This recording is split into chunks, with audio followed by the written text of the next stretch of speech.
Hello students, welcome once again in ABC classes. I am Soma ma'am.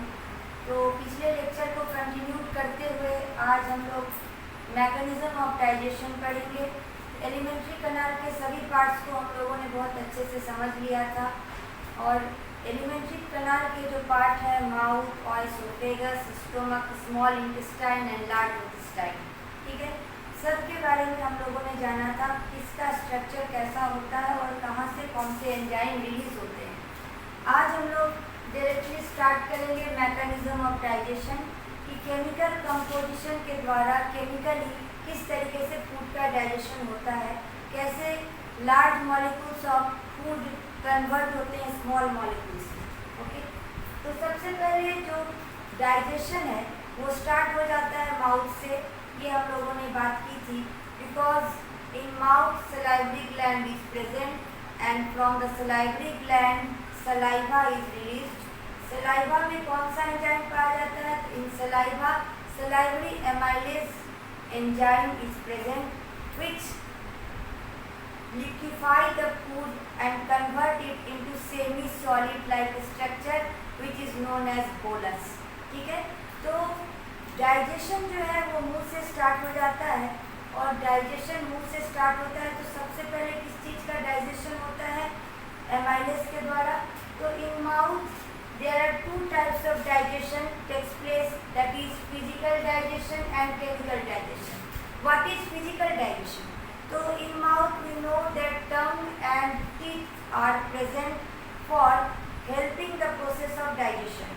Teeth masticate the food and tongue emulsify the food by adding saliva into the food। Okay, तो टंग जो है छोटे छोटे टुकड़ों में उनको तोड़ते हैं, जो हम लोग रोटी या ब्रेड जो या जो भी खाना हम लोग खाते हैं, टंग टीथ का काम होता है उसको छोटे छोटे मॉलिक्यूल्स में ब्रेक डाउन करना और टंग का काम होता है उसमें सलाइवा को ऐड करना, तो ताकि फूड जो है वो सेमी सॉलिड बन सके।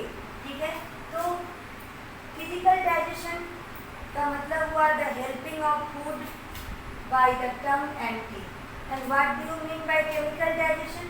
तो केमिकल डाइजेशन में सलाइवरी ग्लैंड से सलाइवरी एमाइलेज निकलता है जिसको हम लोग कहते हैं salivary amylase which act on carbohydrate. तो ब्रेड या रोटी क्या है? That is type of carbohydrate. तो कार्बोहाइड्रेट में सलाइवरी एमाइलेज जिसको माल्टेज भी हम लोग कहते हैं एंजाइम एक्ट होता है और उसको कन्वर्ट करता है माल्टोज में। ओके, यही कारण है कि जितनी ज़्यादा हम रोटी को चबाते हैं उतनी ही ज़्यादा वो मीठी लगती है, क्योंकि जितना ज़्यादा मैस्टिकेशन ऑफ फूड होगा उतना ज़्यादा सलाइवरी ग्लैंड एक्टिव होगा और उतना ही ज़्यादा सलाइवा रिलीज होगा। सलाइवा जितना ज़्यादा रिलीज होगा माल्टेज एंजाइम उतना ज़्यादा रिलीज होगा and the carbohydrate is converted into maltose, जिस कारण से ब्रेड हमें मीठी लगती है। तो माउथ में दो तरह का डाइजेशन हुआ। There are two types of digestion takes place in mouth, physical digestion and chemical digestion. After physical and chemical digestion the food is converted into bolus. Bolus means the semi solid part of the food. Okay, अब ये food कहाँ जाएगा? ओएसोफेगस यानी food pipe से पास करेगा। ओएसोफेगस के बारे में हम लोग जाने थे कि ओएसोफेगस में जो मसल्स लगे होते हैं उनमें क्या होता है? कॉन्ट्रैक्शन और रिलैक्सेशन करने की जो है वो एक्टिविटी होती है, खासियत होती है कि the muscles present in the ओएसोफेगस makes it converted into relaxation and contraction of the wall of the oesophagus।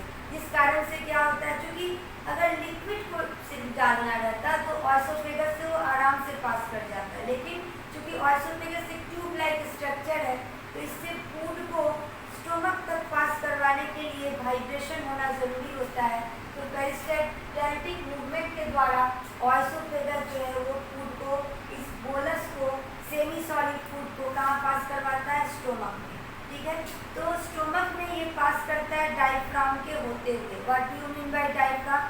तो डायफ्राम वो स्ट्रक्चर होता है जो चेस्ट कैविटी को एब्डोमिनल कैविटी से अलग करता है। तो चेस्ट कैविटी और एब्डोमिनल कैविटी के बीच डायफ्राम रहता है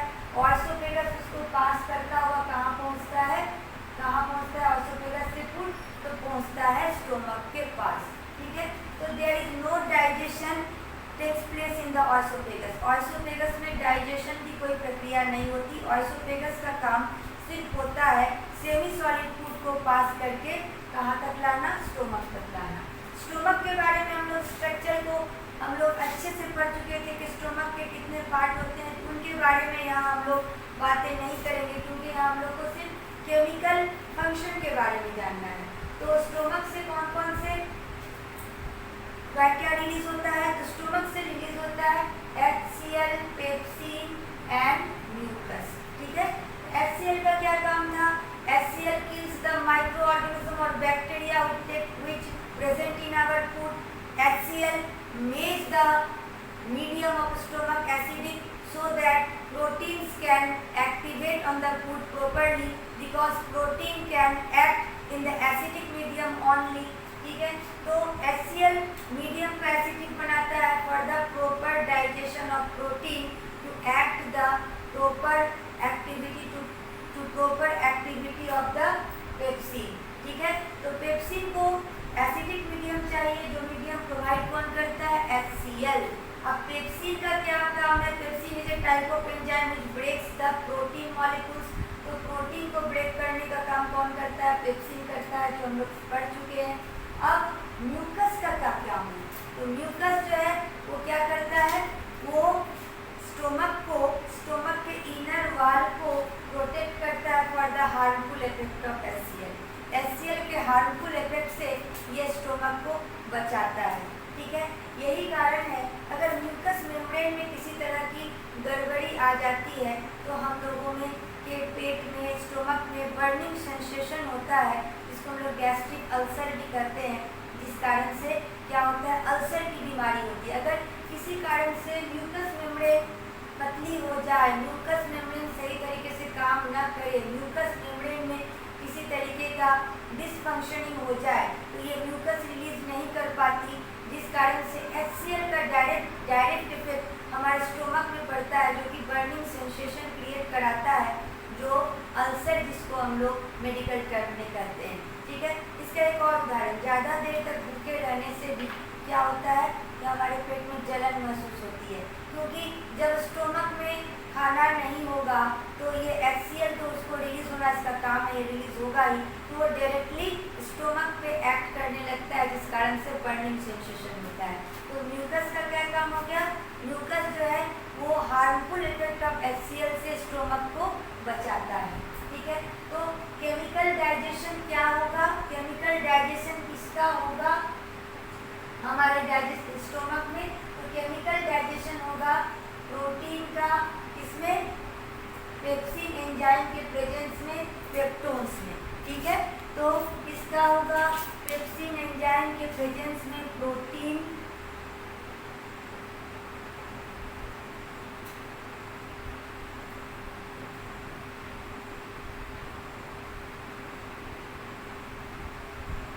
पेप्सिन एंजाइम के प्रेजेंस में कन्वर्ट कर जाएंगे पेप्टोन्स।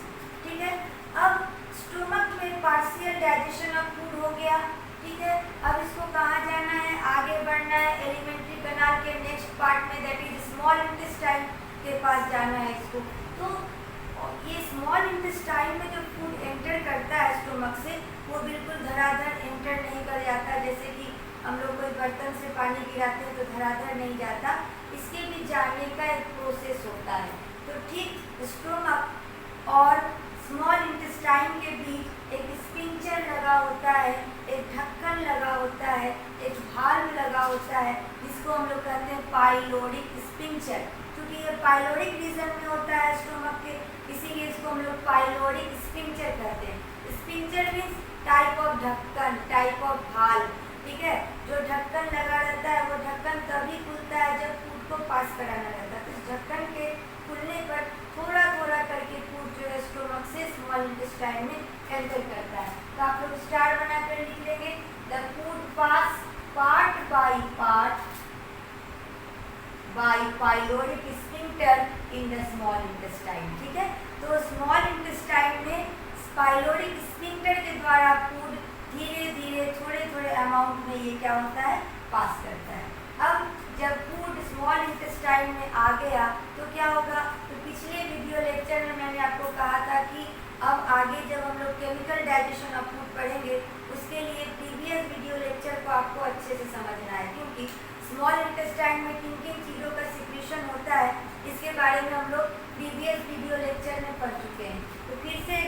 आपको बता दूं कि स्मॉल इंटेस्टाइन में दो सिक्रीशन आकर मिलते हैं, एक लीवर का और एक पैंक्रियास का। ठीक है, तो पैंक्रियाटिक जूस में कौन कौन से एंजाइम पाए जाते हैं? तो पैंक्रियाटिक जूस में ट्रिप्सिन और लाइपेज, दो तरह के एंजाइम पैंक्रियाटिक जूस में प्रेजेंट रहते हैं। तो ट्रिप्सिन का क्या काम है और लाइपेज का क्या काम है? तो ट्रिप्सिन क्या करता है? ये प्रोटीन को, जितना प्रोटीन स्टोमक में उसको चेंज होना रहता है, पार्शियल डाइजेशन वो हो जाता है, बाकी के प्रोटीन जो है वो कहाँ डाइजेस्ट होते हैं? स्मॉल इंटेस्टाइन में, by the enzyme trypsin it converted into peptones. Okay, the lipase always convert lipids into fatty acid and glycerol. तो ये फैट को तोड़ने का काम करता है। ठीक है, तो पैंक्रियास से कौन कौन से एंजाइम रिलीज हुए? ट्रिप्सिन और lipase. Trypsin is protein breaking enzyme, whereas lipase is fat breaking enzyme. अब लीवर से मैंने आपको बताया था कि लीवर से बाइल जो है वो रिलीज होता है। तो बाइल का क्या काम है? बाइल में कौन कौन से पिगमेंट होते हैं? बिलीरुबिन और बिलीवर्डिन, ये हम लोगों ने पढ़ा था। तो बाइल का बहुत इंपॉर्टेंट रोल है हमारे डाइजेशन में। तो बाइल क्या करता है? It convert the acidic food chyme into alkaline food chyme. ठीक है, for the proper functioning of pancreatic juice, because pancreatic juice always activate or proper functioning in the alkaline medium only। ठीक है, तो bile का तो सबसे पहला काम हुआ, इसने मीडियम को अल्कलाइन बना दिया। अब दूसरा काम क्या होगा? Emulsification of fat. Very important question for your exam. What do you mean by emulsification? Okay, तो इमल्सिफिकेशन मतलब होता है breakdown of large globules of या large molecules of fat into the smaller globules or smaller molecule of fat is known as emulsification। इस चीज को समझने के लिए आपका बहुत एक छोटा सा एग्जांपल है जो आप घर पे भी कर सकते हो। जैसे if you take a glass of water and in it you drop small 2 or 3 drop of oil, तो आप क्या देखोगे? एक ग्लास ऑफ वाटर में जब 2 या 3 बूंद आप तेल की गिरा दोगे तो आप देखोगे कि तेल की बूंदें जो है वो क्या होती है? बड़ी होती चली जाती है। ठीक है, ये आपने ख्याल किया होगा। जस्ट लाइक दैट, जब हम लोग ऑयल से रिलेटेड कोई चीज़ खाते हैं, अगर ऑयल कंटेनिंग कोई चीज़ खाते हैं, घी से बनी हुई कोई चीज़, चपाती या कोई भी चीज़ ऐसा जिसमें ऑयल या फैट हो, वो खाते हैं, तो ये क्या होता है? इसके ड्रॉपलेट क्या होते हैं? स्मॉल इंटेस्टाइन में तैरते हैं। ठीक है, ये तैरते हैं, तो इनको तैरते तैरते ही आपस में चिपक के और बड़े होते जाते हैं। तो इनको जब तक हम छोटे टुकड़ों में नहीं बांट ले तब तक इनका डाइजेशन प्रॉपरली नहीं हो सकता, तब तक एंजाइम इन पर अच्छे से एक्टिवेट नहीं हो सकते। इसी कारण से उन ड्रॉपलेट को तोड़ना, उन ड्रॉपलेट को छोटे छोटे टुकड़ों में तोड़ना, डिवाइड करना नेसेसरी हो जाता है। ठीक है, तो अब उस ग्लास ऑफ वाटर जिसमें आपने 2 या 3 ड्रॉपलेट्स ऑयल के डाले थे, उसमें अब आप क्या करो? थोड़ा सा डिटर्जेंट पाउडर गिरा दो, तो देखोगे कि अब जो बूंद धीरे धीरे बड़ी होती चली जा रही थी वो अब बिखर कर छोटे छोटे ड्रॉपलेट में कन्वर्ट हो जाएगी। तो जस्ट लाइक दैट, वो जो ड्रॉपलेट ऑफ फैट हमारे स्टोमक में स्मॉल इंटेस्टाइन में तैरता चला जाता है, तो बाइल डिटर्जेंट का काम करता है। बाइल सॉल्ट्स क्या करते हैं? उनको छोटे छोटे ड्रॉपलेट्स में कन्वर्ट करते हैं, यानी कि इमल्सिफिकेशन ऑफ फैट करते हैं for the proper digestion, for the proper functioning of the enzyme lipase. ठीक है, तो बाइल सॉल्ट का, बाइल का आप लोग फंक्शन समझ गए क्या क्या होता है। ठीक है, तो अब ये जो है इंटेस्टाइनल जूस के पास मैंने आपको कहा था कि पैंक्रियाटिक जूस और बाइल के अलावा इंटेस्टाइन का खुद का भी जूस होता है। इंटेस्टाइन से खुद के भी हार्मोन और एंजाइम दोनों रिलीज होते हैं। तो इंटेस्टाइनल जूस में और कौन कौन से एंजाइम प्रेजेंट हैं? उनके नाम है पेप्टिडेजेस, सुक्रेजेस। तो जितने भी एंजाइम हैं सबके बगल में एजेस लगा होता है। जहाँ भी एजेस लगा हो अंत में that means they are enzyme. ठीक है, तो यहाँ पर क्या क्या है, पेप्टिडेजेस, सुक्रेजेस, माल्टेजेस एंड लाइपेजेस। ठीक है, तो सबके बगल में ASE लगा हुआ है, that is they are enzymes. तो इंटेस्टाइनल जूस में ये एंजाइम्स प्रेजेंट रहते हैं। पेप्टिडेजेस का क्या काम है, पेप्टिडेजेस नाम से ही में ही काम छुपा है।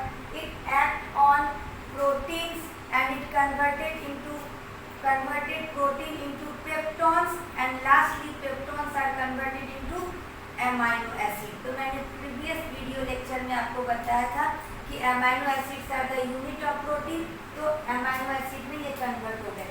सुक्रेजेस, सुक्रेज का क्या काम होता है, तो ये कन्वर्ट करता है मोनोमर में कार्बोहाइड्रेट को, दैट इज ग्लूकोज में इसको कन्वर्ट करता है। माल्टेजेस का काम क्या होगा, ये माल्टोज में कन्वर्ट करता है। लाइपेजेस का क्या काम होगा, it breaks fat molecules into fatty acids and glycerol. तो this is all about your mechanism of digestion. ठीक है, अब सब कुछ का क्या हुआ, डाइजेशन कंप्लीट हो गया स्मॉल इंटेस्टाइन में। तो पिछले वीडियो लेक्चर में मैंने आपको कहा था कि स्मॉल इंटेस्टाइन में फिंगर लाइक प्रोजेक्शंस होते हैं जिनको माइक्रोविली कहते हैं। उन माइक्रोविली के अंदर कैपिलरीज पाए जाते हैं जिनको लैक्टियल वेसल्स कहते हैं। लैक्टियल वेसल्स के अंदर काइलोमाइक्रोन होते हैं जो क्या करते हैं, ज़्यादा से ज़्यादा फैट का एब्जॉर्प्शन करते हैं। तो absorption of food takes place in the small intestine and it passes all the absorbed food in all the cells by the help of blood।